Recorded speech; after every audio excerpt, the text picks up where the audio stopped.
Hey, look who's here. Mateo's inanimal friends greet you with joyful barks and wagging tails. We've been waiting for you.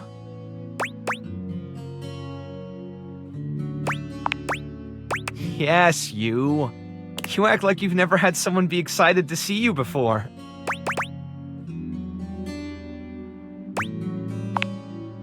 Well, better start getting used to it. You're stuck with us now. I haven't had a chance to properly thank you for what you did.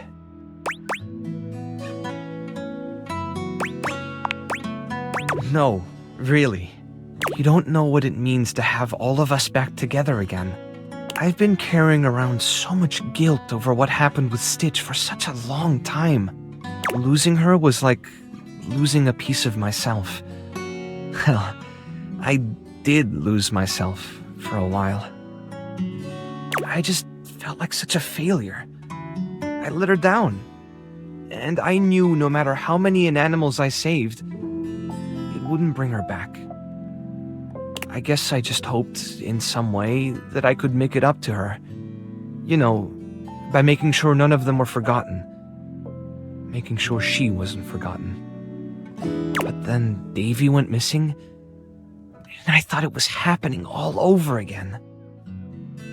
I was trying so hard to keep it together for them, but honestly, if it wasn't for you, I don't know if I could have gotten through this.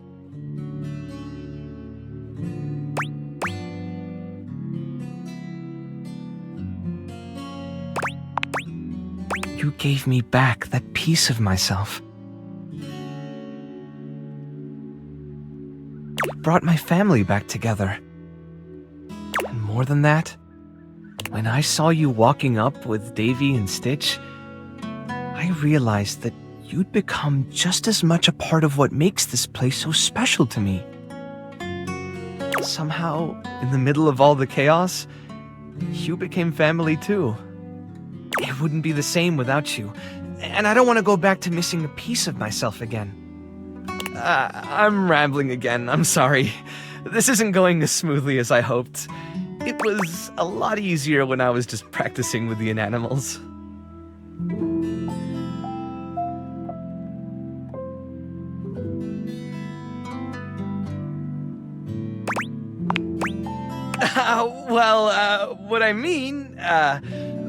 What I'm trying to say is, I want you to stay here with us, with me.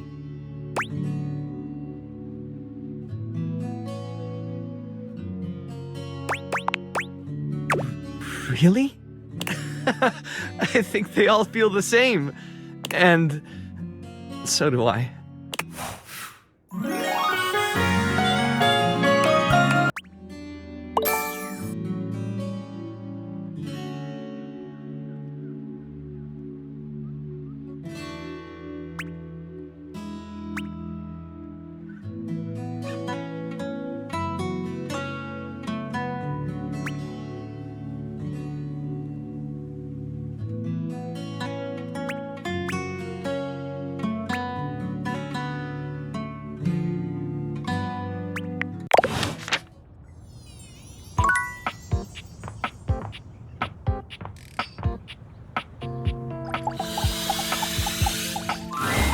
Thanks for coming back. The case continues. Okay, who should we talk to next?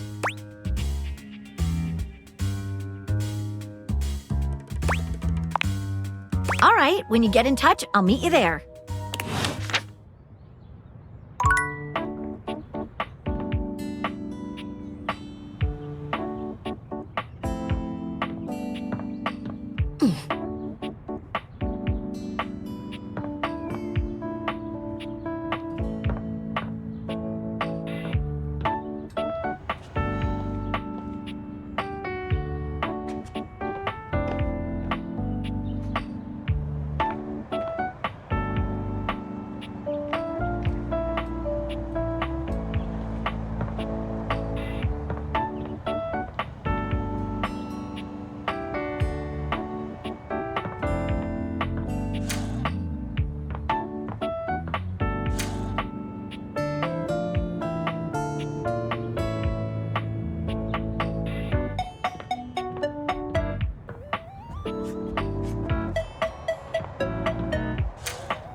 As soon as you chance upon Bobby's newest location, you find Betty already speaking with them. Bobby, is that you? You know me? Little Bobby Pin. Look at you now. You've changed so much. Well, yeah. I'm not a little pin anymore, you know? No, you certainly aren't. You've really come into your own, haven't you? Why do you have to say it like that? I'm a grown pin! And beyond that, I'm a goddamn gangster! Oh, you certainly are. Look at you. She pinches Bobby's cheek, which really seems to upset them. Hey! Stop that! Your family has been worried sick about you, you know. You should stop into the bathroom and see them before you go. I will! I just... Wait. You know my family? Of course I do. They come through here all the time, you know, talking about their sweet Bobby. I knew you when you were just a little thing. One pin among many. Even then, you were special. Gangsters don't have feelings. But if I did, I'd be real touched. Bobby's gaze falls upon you. All right, that's enough reminiscing. I got business to run. I'll just bet you do. Take care, sweetheart. Yeah. You too. Bobby sits at the edge of the bed, looking unusually thoughtful. They pat the spot next to them, inviting you to take a seat. There you are, rookie. Have a seat.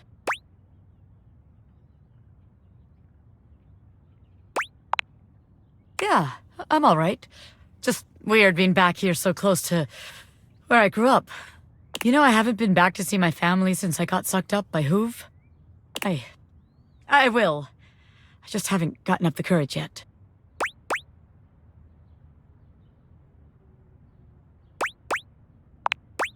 That's real nice of you to offer, but I gotta do it on my own. It's not about, like, who I am, you know what I mean? My family's always been real accepting. I think they knew I was meant for more than being another one of the crowd in there. That's the problem, too. They're so accepting. If I come home and I haven't made shit of myself, they're all gonna pat me on the back and ruffle my hair.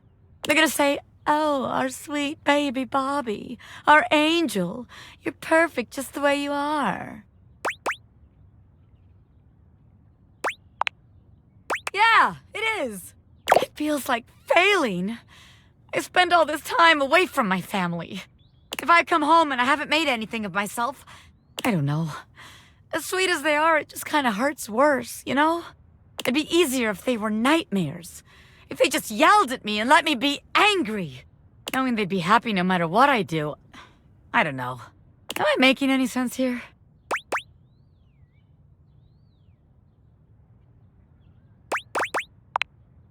Well, if I don't, who will? How else am I gonna make something of myself? Nobody else is gonna do it. I want my family to be proud of me, not just cool with me. So I gotta be a little hard on myself. Otherwise, I won't have no kind of pressure on myself at all. And then I'll just do nothing.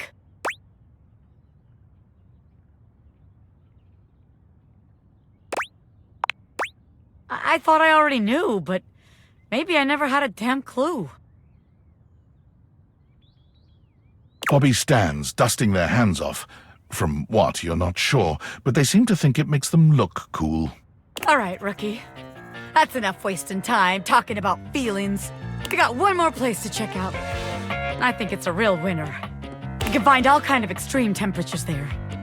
Hot, cold, and all kinds of work happens there. See you there.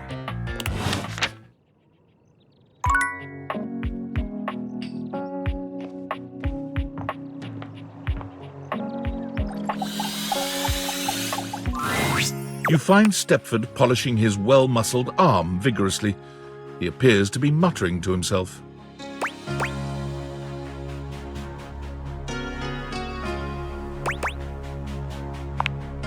Oh, hey. Sorry, I'm just trying to get this spot out. Not sure if you've noticed, but I've gotten a bit, bronze lately.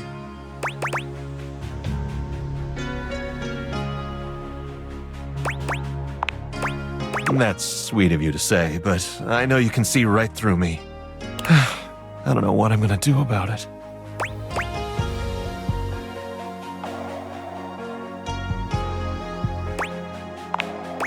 You're right, you know. It's like this. I got the way I am, all gold and beautiful and all, because in my youth I was extremely competitive. I entered and won every contest I could find. I was a complete natural. I never really needed to try. I just showed up and showed off and showed everyone what first place looked like. I lived for the competition, the cheering, the adoring fans, the tough opponents. It was the life for me. Bingo. If we stop competing, we turn into showpieces. Our gold starts turning to silver and to bronze. It's not that we stop getting given out, but our inner essence changes.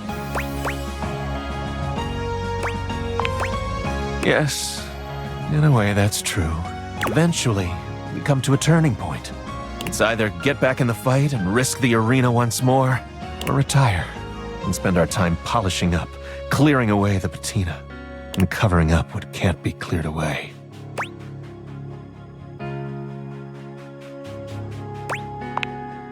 Maybe you're right. But there could be one last taste of glory. Oh, I don't know. In any case, now that we're getting to know one another, I have to tell you something. I started doing all this tanning because, well, I'm actually all pewter underneath. Pewter! Like what place even is that? 12th?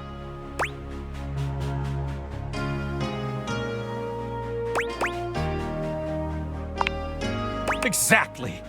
I'm afraid the time of decision is upon me.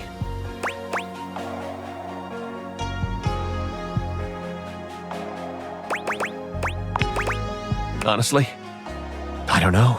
What do you think I should do?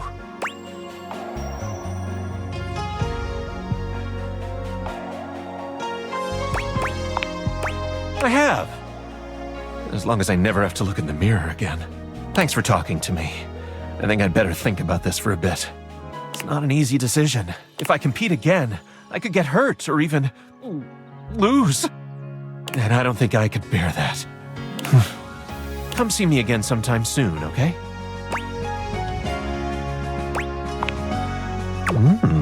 I'm on the case.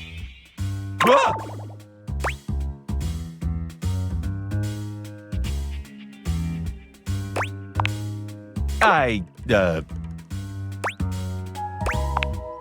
Did you say counterfeit objects? Is that what you said?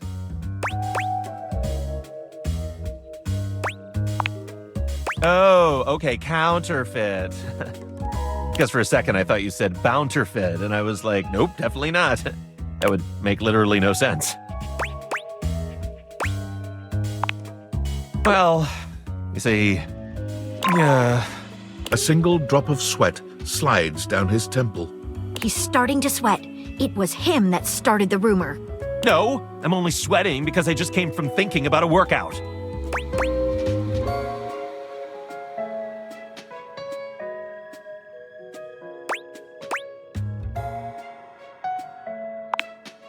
I didn't, I tell you. It wasn't me!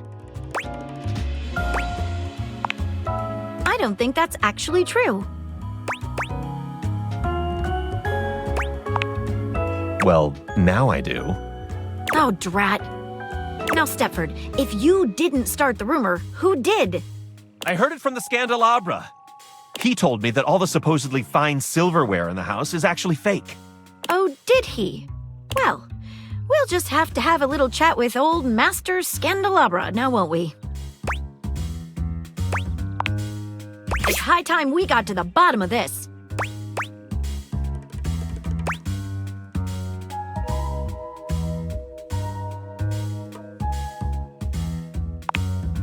Exactly.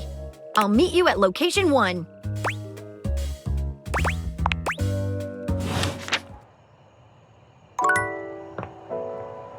Oh.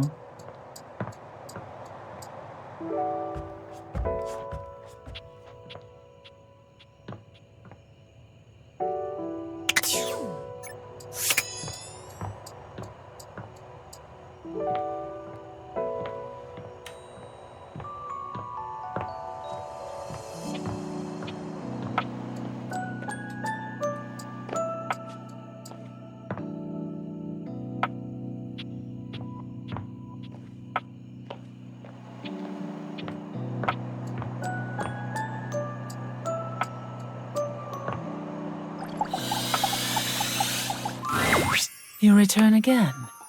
Why?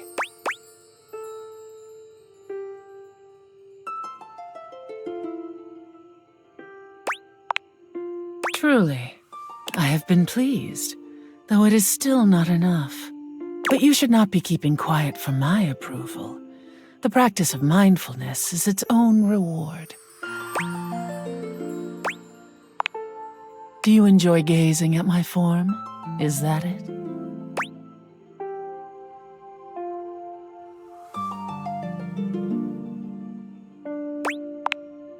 These ideas are not my own. They are merely the truth plucked from existence and communicated clearly.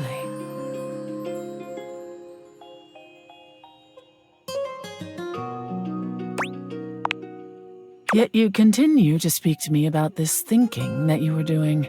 I have no need for this. I expect a silent gratitude that is becoming of one of my powers. I expect living beings not wasting my gift with dialogue. And this placating of me makes my molecules lose vibration, making me cold. Indeed. Yeah.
For once, Bobby isn't in the middle of a conversation or cheerily posturing when you find them.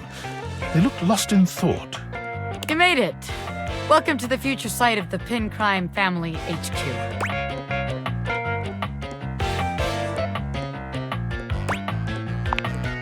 Guess so. Yeah. You've been all over this damn house. I had so many ideas for schemes. But what's the point? This is a house, not some bustling metropolis full of suckers. We all have the same shit. We all share the same space. You can't share space with your suckers.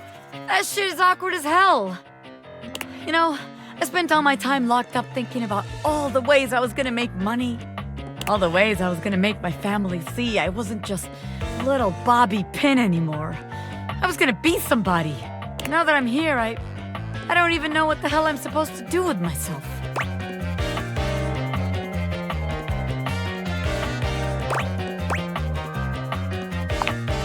Bobby follows your gaze to the door where you keep your iron. You're on! Watch the master at work, rookie. Bobby sets to work at the lock, closing their eyes and holding one hand before... Wait, actually, I can do you one better. They contort themselves into all sorts of knots, closing their eyes and twisting themselves into the keyhole without the use of their hands at all. It's a sight so bizarre you wonder if perhaps you ought to have taken off the deviators. A bobby pin fitting into a keyhole would have been far less disturbing to witness. What's all this then? What are you, the fuzz? I'm the door. Well, buzz off and open already. I'm trying to show off my world-class lockpicking skills to my associate here. I suppose you're harmless. If you want to see the wizard, go right ahead. How'd you like that shit, huh? Ha! I told you. Wow! Now that's what I call showmanship. Ah! How many times am I gonna get startled in this damn house? My apologies, friend. I meant no harm. I only wanted to commend you for the commensurate showmanship you showed there. I mean, those twists and feats of dexterity. Audiences love a thrill like that. They do? Of course! course they do. Trust me, I would know. Audiences love me. I was in there the entire time, wondering to myself, can they overcome my lock? An iron like me can't be locked behind just any sort of lock, Oh, yeah? Yeah, and even though I have no problem retaining an audience's attention myself, none whatsoever, why, just imagine the sorts of heights we could reach with you as a part of my act. Wait, really? You mean I could be part of your magic show? Most certainly.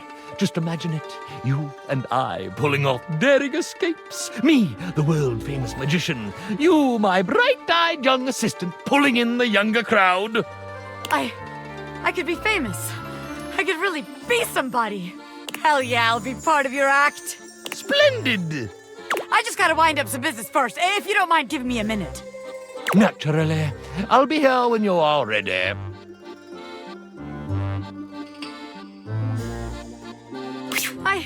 I can't believe what just happened. I wasn't expecting all this.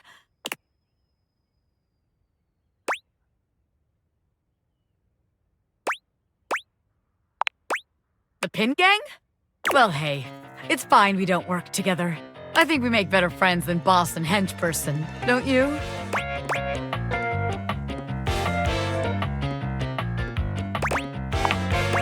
Hell yeah! God, what a relief. I was really hoping I could count on seeing you at my shows. I feel like as long as I can see that smile in the audience, I can do anything. Hell yeah! Congratulations to you, baby! You got a front row seat to the meteoric rise of Bobby Pin Superstar!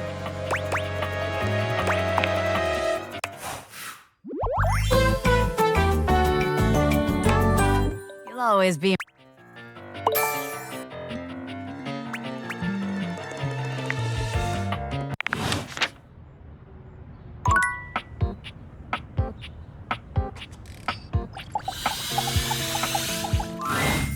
Oh, you made some good friends in here. I respect the hustle. In my view, friendship is all about good boundaries, right in between the dizzying heights of love and the minefield of hatred. Ugh. Damn Pin got me cracked open like an old puzzle box. So now I suppose I have to give a whole monologue about how much different I feel, how much I've changed and grown as a door. Nah. You here to see the magic show?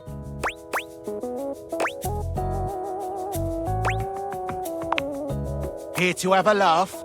Typical.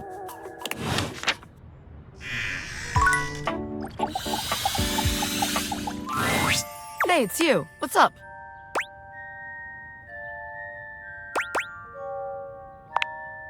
The great Bobini! Our training awaits. Ah, beans. Bonnie, I changed my name. I'm Bobby Sticky Fingers now. What? I gotta scram for a bit. This ironing board guy, he's a lot. Poof! Yeah. Do not be alarmed. Afraid, perhaps. For the greatest mystery yet awaits. You have ventured onto the path less traveled. A path where no thing is sure, where the unknown is the only certainty. You, unfortunate soul, have stumbled into my fearsome presence. It is I, Ronaldini, the great and terrible. Ha ha ha!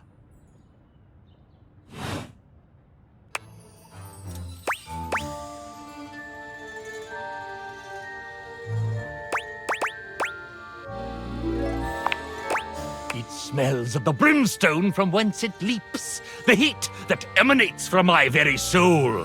For I, Ronaldini, am a conduit to the darkest of dark magics. I impress, I amaze, I, Ronaldini.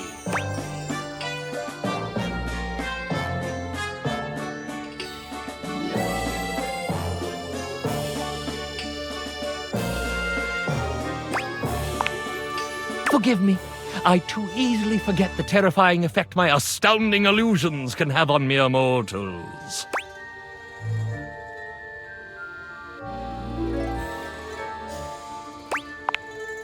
Calm yourself. Sigh. Gaze into my eyes. Find the strength inside, and comfort will follow. Do as I command!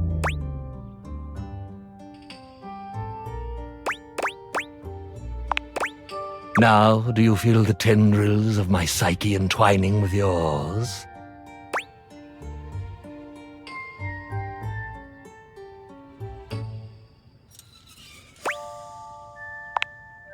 You mock me.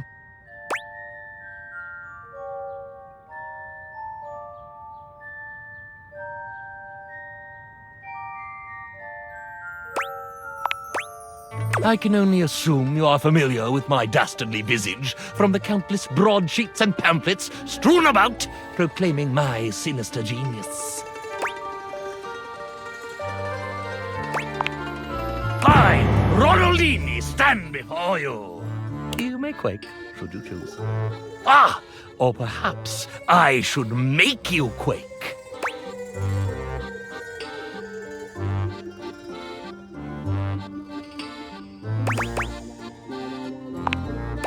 Simple mental manipulation. I'm capable of so much more. Levitation, escape. I can even press nylon without damage. Sigh. Another sycophant come to kneel before the great and terrible. I, Ronaldini. He who tamed the Sultan's treacherous tigers and hedonistic harem in the same legendary night. How far he has fallen.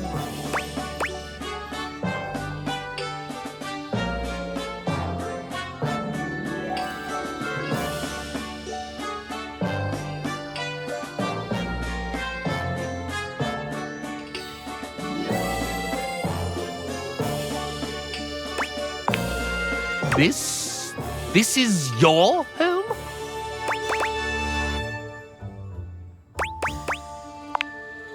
So you are a property owner of great repute.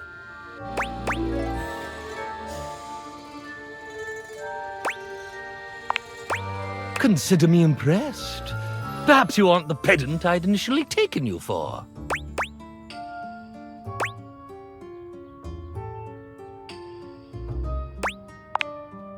You're most welcome, oh surprising one. Would you allow me the great boon of some transparency? I should like to speak honestly with you.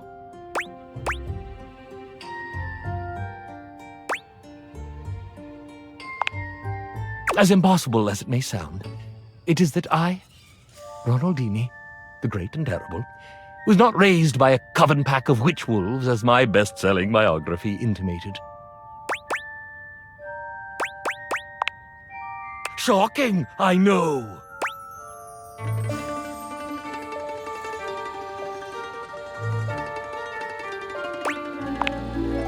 No, of course not. Oh, just that bit. Oh, and the one about the Duke of Cornwall's golden submersible. My true origin story is decidedly not astonishing. I was manufactured in Canada.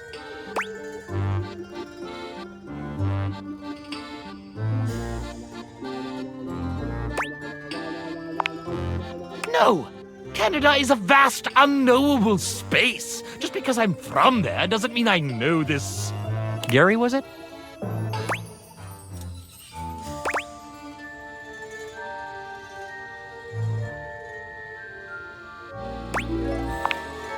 Oh, I actually do know Gary. Weird. Though he would never recognize me, not any longer.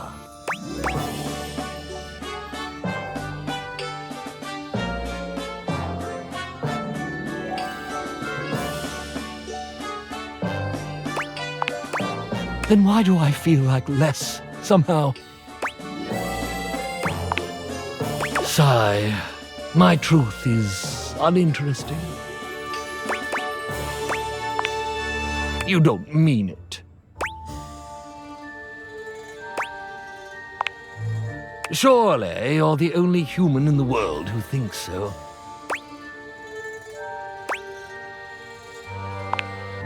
What is there to say? I'm a world-famous master of mystery, a diabolically devious devotee to the dark arts.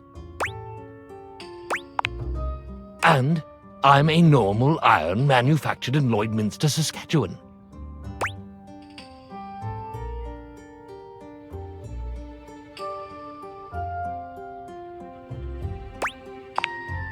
That is correct.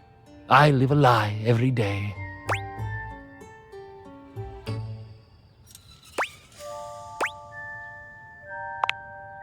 An impossible question.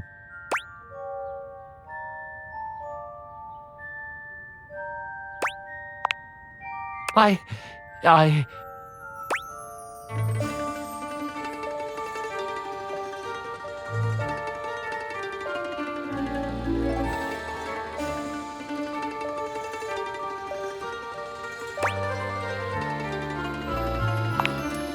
I see what you're doing here.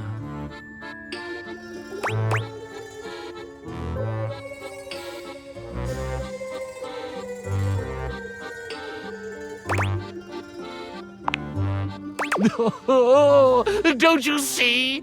I am my greatest illusion. I'm not great and terrible. I'm not even okay and slightly unnerving. I, Ronaldini, I'm nothing. I'm just Ron from Lloydminster.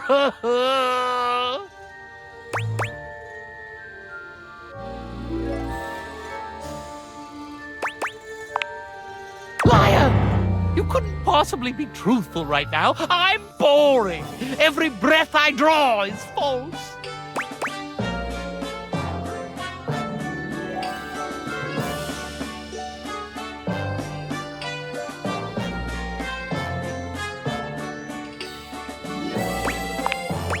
Of course I have, but it was never me. It was this costume, this affectation.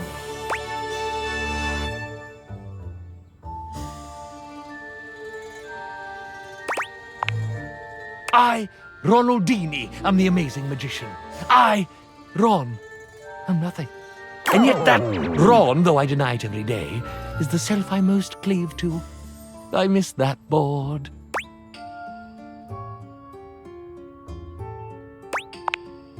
Oh, I don't know. Great this, terrible that. I may be great and terrible, but most of the time I just feel terrible.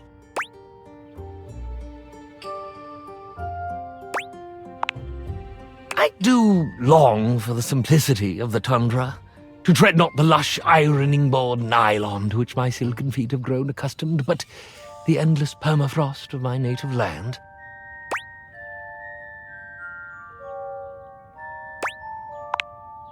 I do long for that, but what would I do? There is no call for my brand of seductive rakery there. What?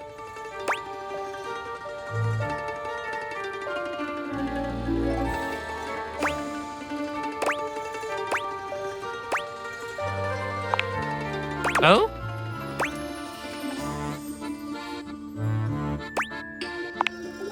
I, Ronaldini.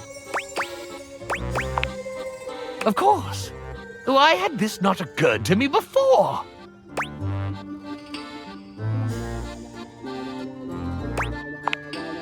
By revealing my inner truth, I'll no longer be living this tortuous lie.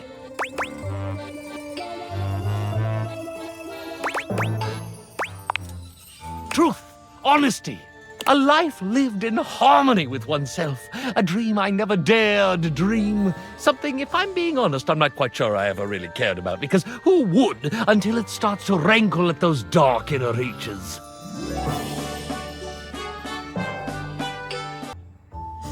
Thank you, dear sweet thing. I will forever be in your debt, but may I ask you one last favor, though I feel deliciously greedy for daring to do so?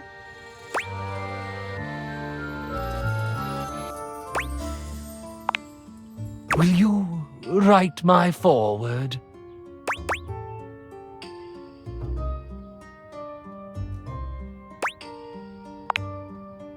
That didn't make sense, and yet I laughed.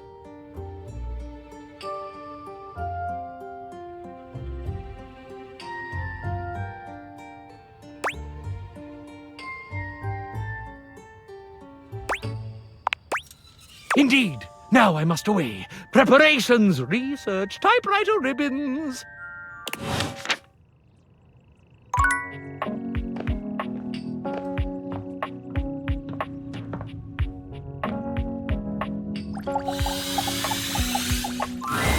I'll meet you at location 1.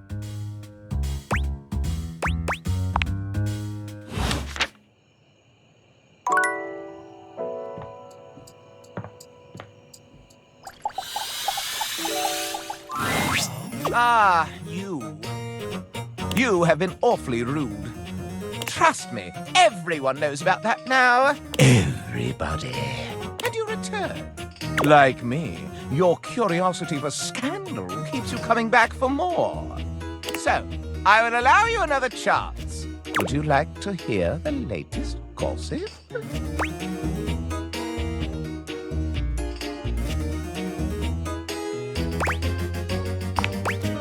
That's the spirit. Well, well. Scandal time! This housedom, while it may appear peaceful from the outside, in fact harbors a hotbed of scandal from the inside. For example, did you know that the previously paired aerialists, Washford and Drysdale, are no longer speaking to each other?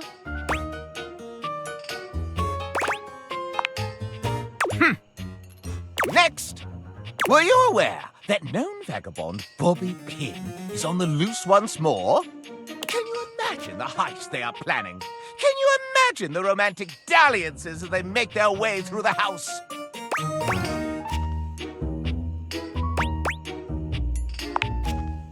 Gasp! I am remiss in my renown. The Pin is found, then joins the circus? Who would have thought? My esteem rises. More scandals abound. They say there is a shadow that does not obey the laws of physics. A true scandal that undermines the physical realm. Uh-oh. You know of the Lord of Shadows? He will not speak to me. Something to do with flames casting out light or some nonsense. My esteem hardens and rises. But I am not finished with the daily scandals, no. One has heard of self-insert, yes? Could you imagine a video game in which all the creators inserted themselves at once at the same time? Such a thing is not imaginable. But in one that I've seen, they've hidden themselves within their very names.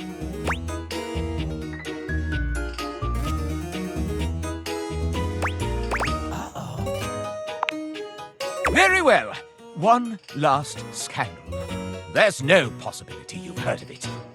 Long ago, a relic was stolen from an island nation, brought to these shores, and hidden underneath this house in a box. Surely you haven't heard this yet.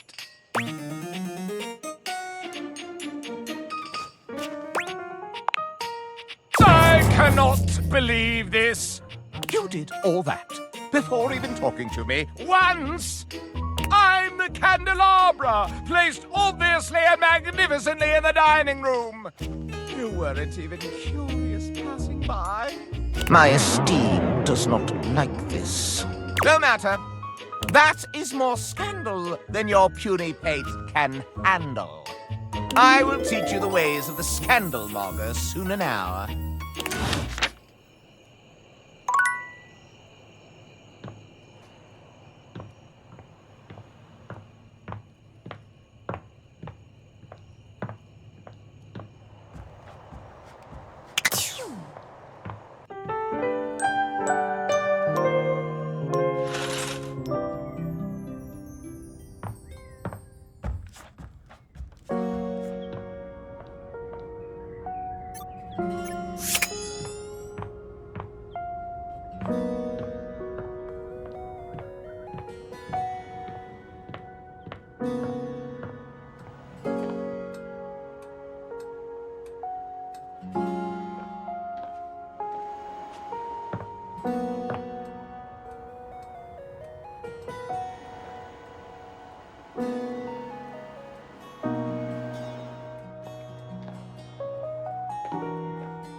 You come upon the Scandalabra with his back to you, talking to himself while seeming to furiously polish something.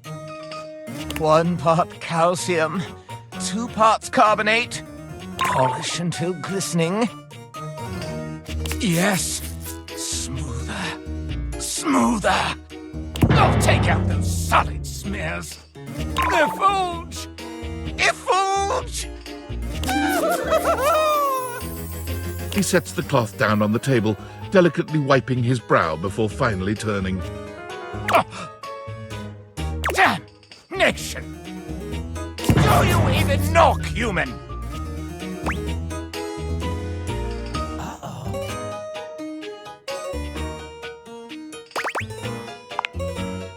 Oh, how dare you!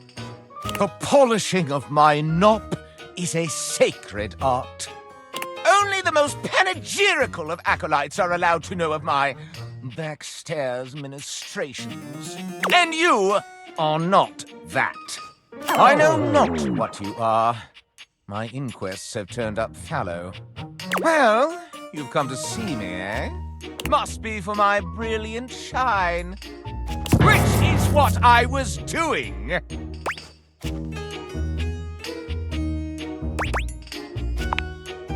I am made of the purest silver.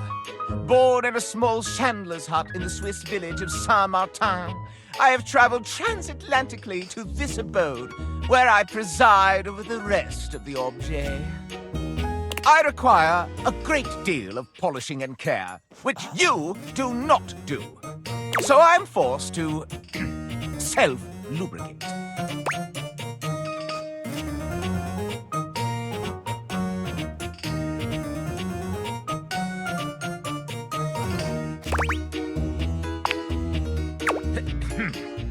Yes, that is where I ended up, after a long and torrid affair with a bellicose baroness in Belgium.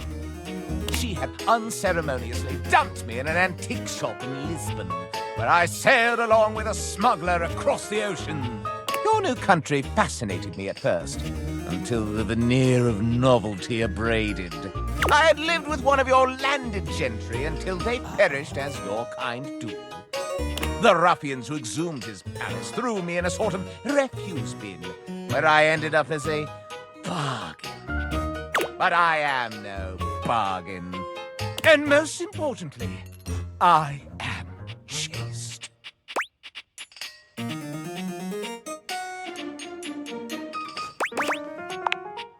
I perch aloft this dining able, surveying the better part of the kitchen, living room, and the emptiest of walls.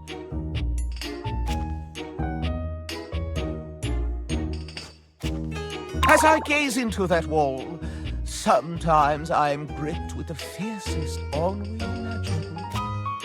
Do try it sometime. It's rather addictive. These other objets, these rottish roustabouts, love each other in ways you cannot imagine.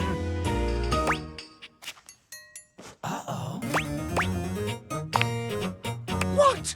How would one of your kind possibly know? Oh, no! It cannot be! Oh, you're making me ejaculate! I exclaim, bellow, ululate, no! Such a scandal cannot stand. Having told you my story, I must away. Regards, S.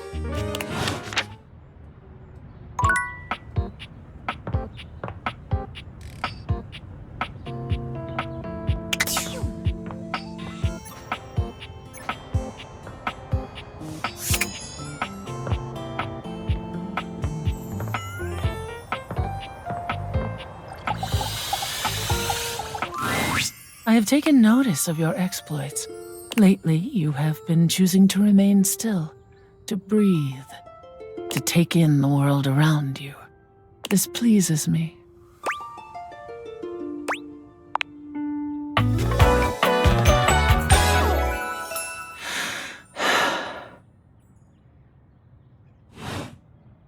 You fall silent, choosing not to waste your breath, and Airyn too falls silent. You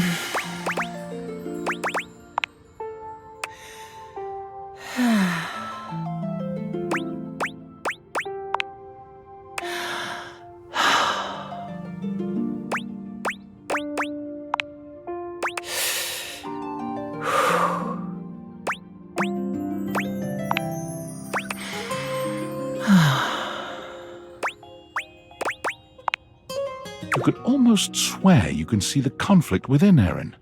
She evaluates you in the silence, each of you unyielding. Could this be it? The culmination of whatever has been building between the two of you?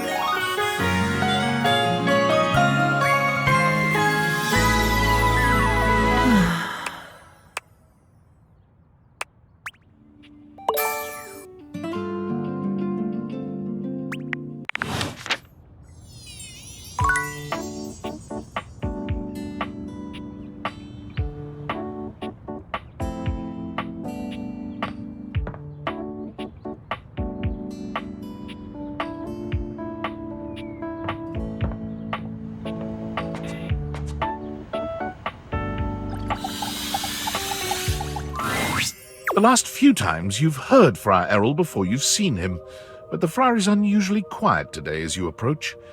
It soon becomes clear why, as he's got his head down, reading something from a book. The smell of something fried fills the room.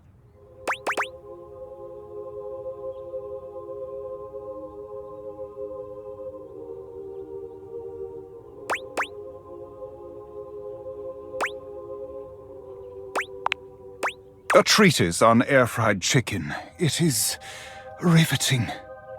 It occurs to me that perhaps I have been approaching this task incorrectly. You and I know that convection is the superior way to cook, but it seems that merely touting the superiority of a method of cooking is not enough. Apparently, sinners only grow more stubborn and more attached to their outdated old ways when faced with progress. Disgusting, really, but expected. So I have come up with a solution.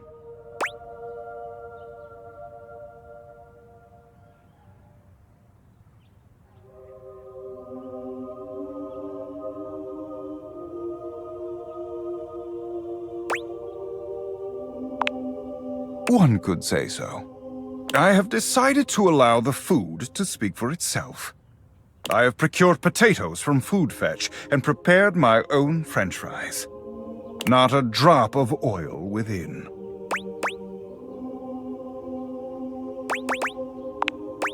Isn't it? I should have started here. Friar Errol walks over to the counter, returning with a covered dish. He lifts the cover, revealing some very sad, very dry-looking potatoes.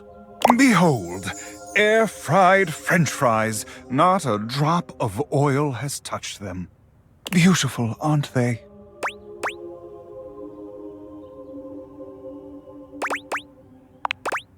Thank you. All glory to our Lord of Convection. Praise his name.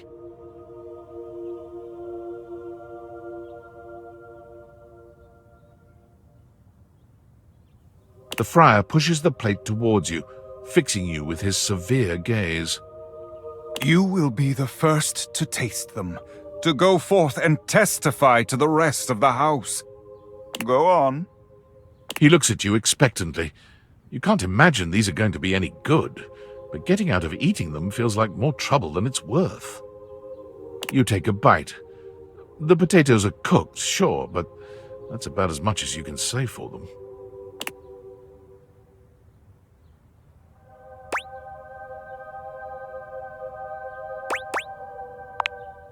It is truly a spiritual experience, isn't it? Such an even heat all around with not a single drop of oil needed. The ignorant rabble may insist oil is required to achieve the ideal roast, but I have proven them wrong. The friar covers the bowl again, pushing them off to the side. I will be taking these through the house with me, offering them to the lost souls I encounter. which, at last count, is everyone but you and I in this house.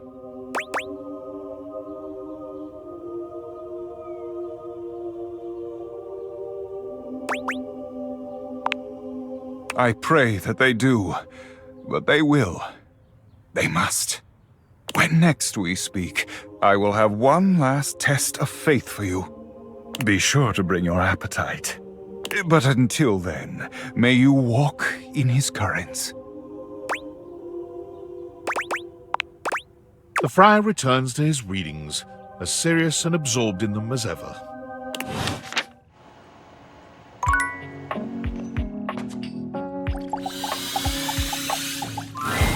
Ranger, what are you doing here?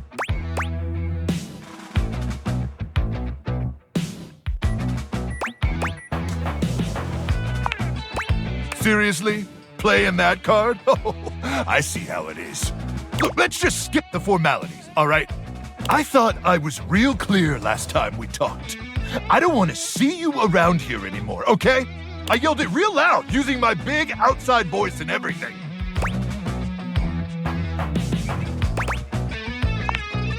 You keep saying that. You got a deed or something? Man, you're just not going to leave me alone, are you? Why? Is it really that important that you let me know you figured it all out? That you rub it in my face? That the magnetron ain't some super weapon. It's barely got enough radiation to microwave taquitos. And I never actually achieved the rank of combat crew commander. Hell, Colonel Furnace probably doesn't even know I exist. Truth is, I'm just our platoon's mess cook.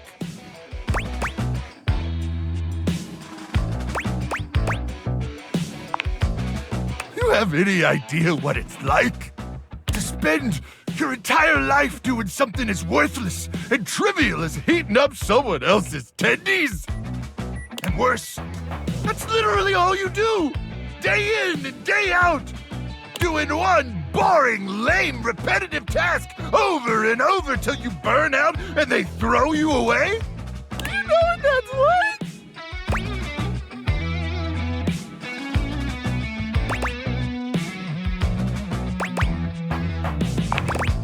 Yeah?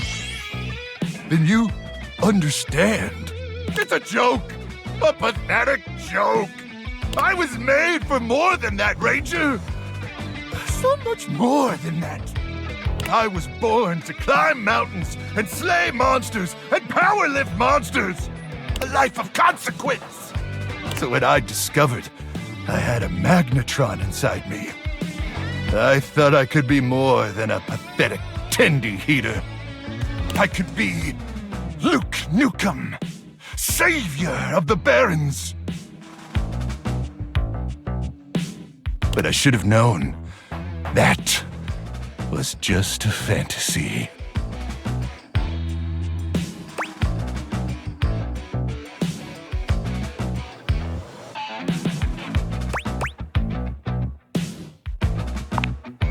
Oh, come on! Microwaving tendy sucks! Even a toaster oven heats stuff better than I do! My magnetron? What about it?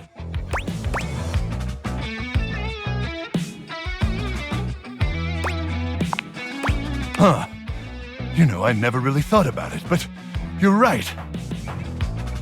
I do got a magnetron inside of me. And sure, maybe it ain't a nuke. And yeah, maybe it ain't powerful enough to kill those swarmers. But that's what my bare hands are for.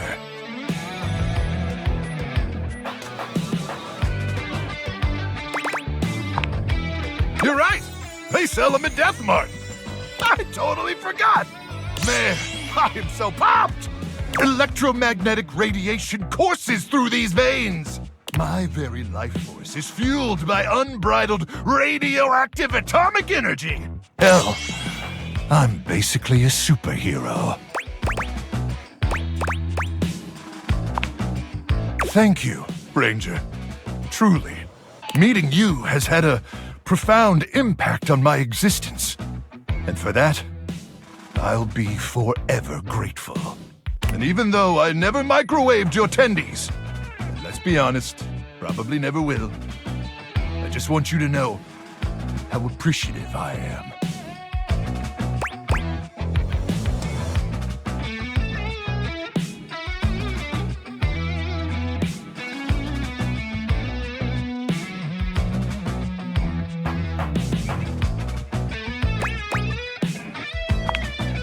I hope you'll still join me on my mission as my true friend, fellow grunt, and dedicated swarmer bait.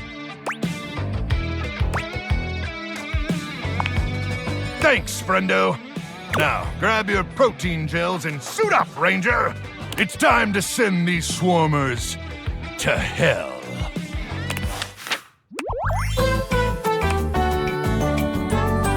There's no wingman I'd rather be pinned down under enemy fire with.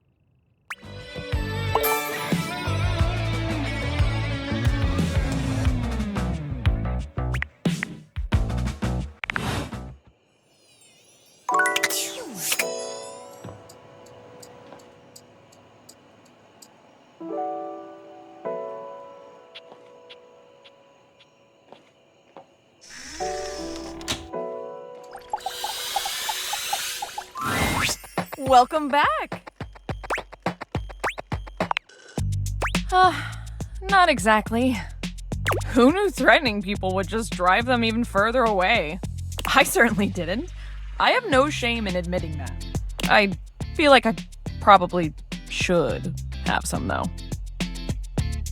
But let's not talk about that. Bringing down the mood won't help bring in people either. Anyway, what can I get you? Excellent! Always happy to serve customers that don't want to get drunk. They usually don't yell and hit on me as much. They also sometimes don't tip as much, though. Oh, and also I have no customers. Anyway, which mocktail would you like?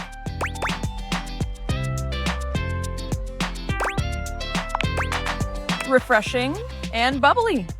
Like me. Coming right up. Beverly hands you your drink.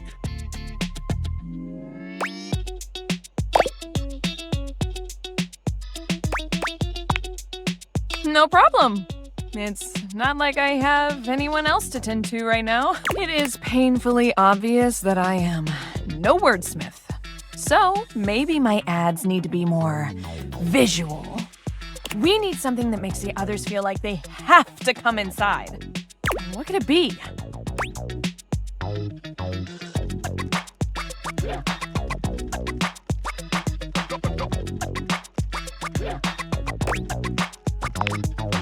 I'm the mascot! And I'm cute! I'm the cute mascot! Right? No. We need something else. What could it be?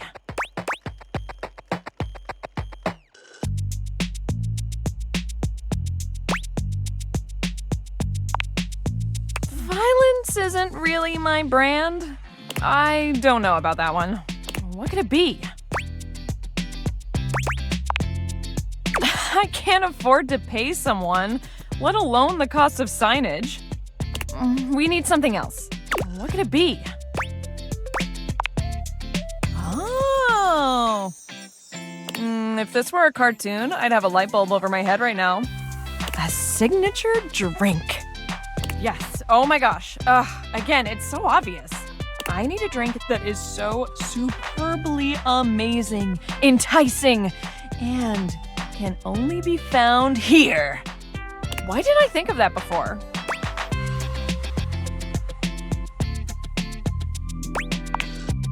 That's right! Like ice cube size. Did you know that the bigger the ice cube, the more surface area it has, the slower it melts? I want to have the biggest ice cubes this side of the North Pole. Will you help me make it? Or at least be my taste tester?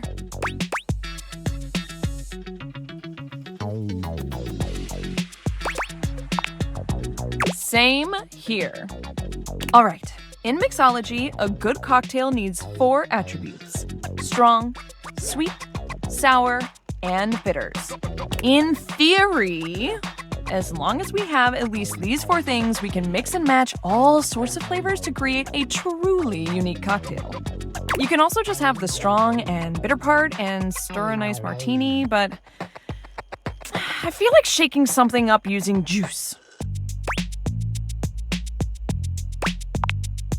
Hey, that's the spirits. First, let's pick the strong liquor. What do you think?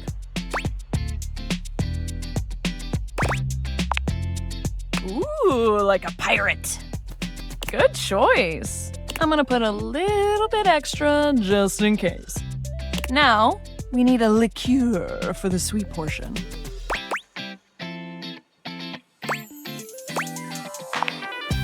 Which should we use?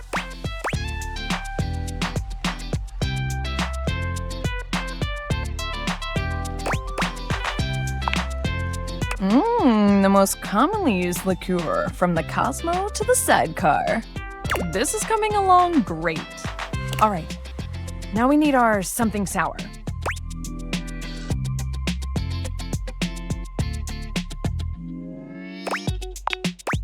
The only problem with lime juice is you gotta cut so many little limes to get enough juice out of them.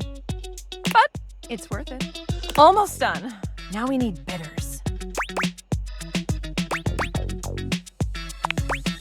Which one should we pick?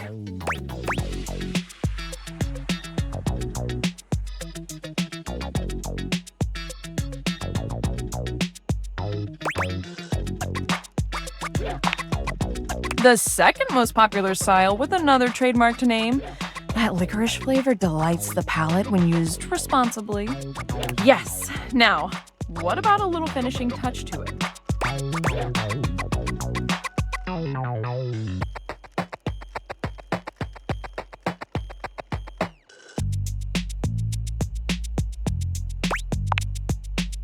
All right. Always impressive, provided the customer is looking at you while you do it. Our creation is born. What should we call it?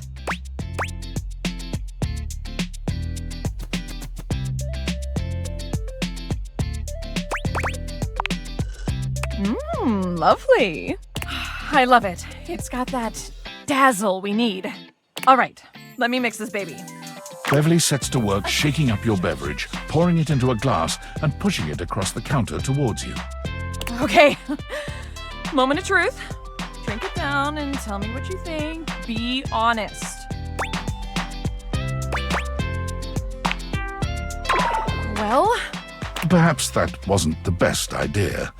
Your vision tunnels, and you feel yourself beginning to wobble.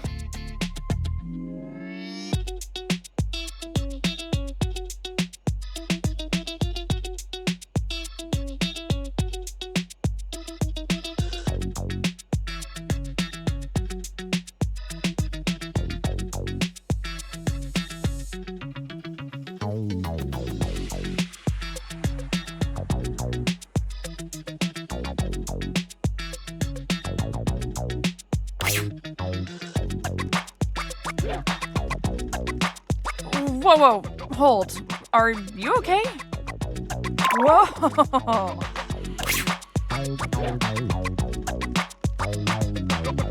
You're not sure how long you've been out, but you wake up to Beverly looking down at you with deep concern. She helps you to your feet. Hey, buddy. How do you feel? Ooh, I guess I put a bit too much liquor. Way too much. I'm sorry. I was just so nervous about you not liking it. Because, I mean, if this doesn't work, I might as well call it quits for real this time. I figured if it gets people so drunk they couldn't tell the difference between good and bad, it would work out. That was stupid. So, you think I'm stupid, huh? She laughs bitterly. I think I'm stupid. A big, stupid failure. Beverly covers her face with her hands.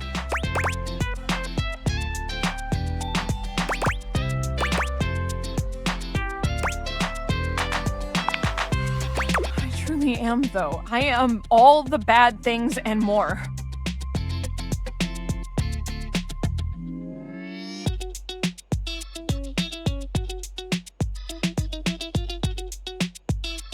I try to be bubbly and fun like soda, but I just fall flat. Like flat soda. No one wants to be around me, ever. But drinks are literally everything I am. I am lost without the tipsy tumbler. What do you do when no one likes the thing that makes you, you?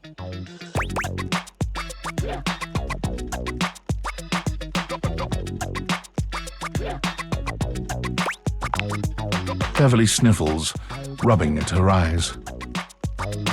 You really think there's anyone out there that would like a watered-down floozy like me?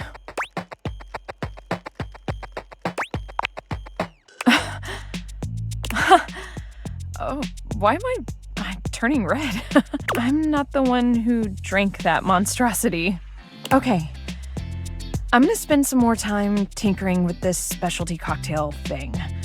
It's not gonna mix itself, after all. In the meantime, do you think you could do some word-of-mouth advertising for me? I'm sorry to ask, but you're kind of the only mouth that can help me. Please. This really, really might be my last shot.